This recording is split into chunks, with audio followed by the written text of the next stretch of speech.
They created this institution that we now know as the Federal Reserve, which is a private institution of international bankers, some of whom we don't even know who they are, most of whom are not citizens of the United States of America. What we have here is a fraud. We have, we create money out of thin air. We create a fiat money supply that's backed by nothing. There's nothing of substance behind our supposed wealth. We've become the greatest debtor nation in the history of the world. We're $10 trillion in debt and growing. There's no end in sight, and the only answer that they can come up with is we got to borrow more money. They tried to get it through Congress under the name the Aldrich Federal Reserve Act. But since Aldrich was so tied to the international banking system, the members of Congress under the leadership of President Taft, they voted it out. So they went back to the drawing board and they redid it. And they pushed it through on December the 22nd, 1913, just as Congress was about to break for the Christmas recess. Wanting to get home quick, they pushed it through. And the Federal Reserve Act became law.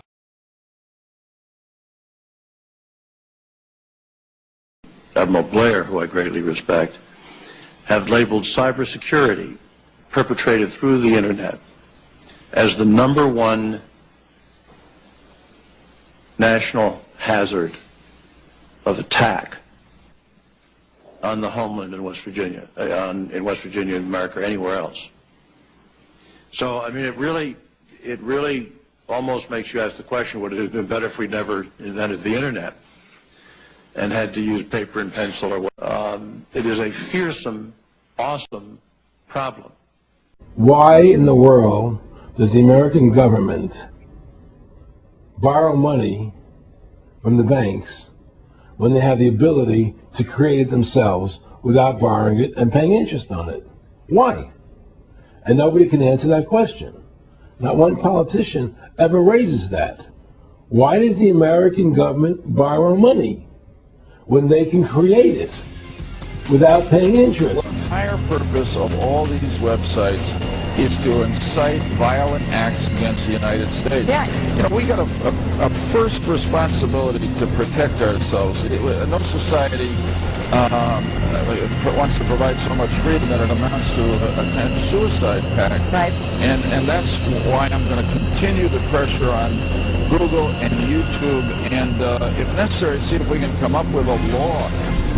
First of all, the federal income tax is completely unconstitutional, as it is a direct, unapportioned tax. All direct taxes have to be apportioned to be legal based on the Constitution. Secondly, the required number of states in order to ratify the amendment to allow the income tax was never met, and this has even been cited in modern court cases.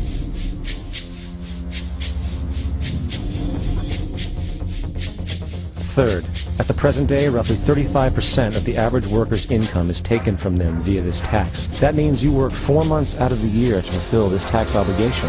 And guess where that money goes? It goes to pay the interest on the currency being produced by the fraudulent Federal Reserve Bank, a system that does not have to exist at all. Not 1 cent of this tax goes towards any governmental program whatsoever. Not 1 cent. The money you make working 4 months out of the year goes almost literally into the pockets of the international bankers who own the private Federal Reserve Bank.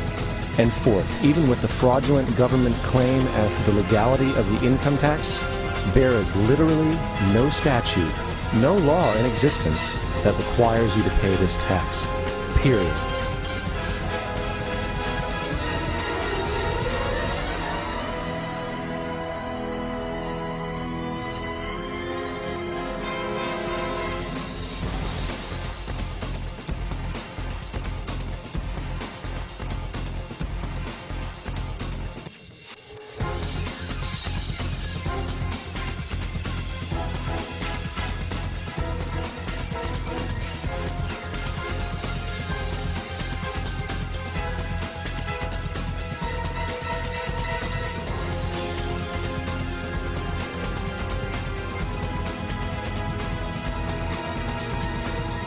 So they same bankers put money behind Woodrow Wilson.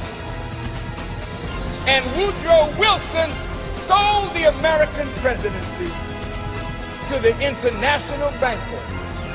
He was elected in 1912, and in 1913, the Federal Reserve Act became law. Like Rothschild said, he don't care who rules, as long as he controls the purse string.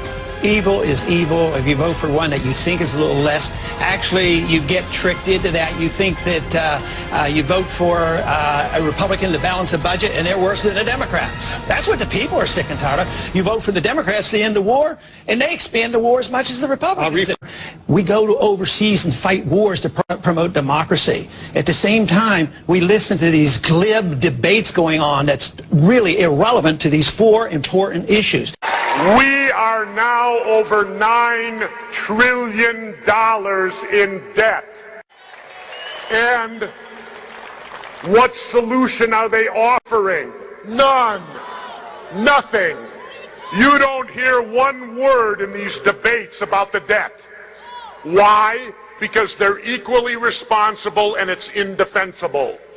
It is indefensible.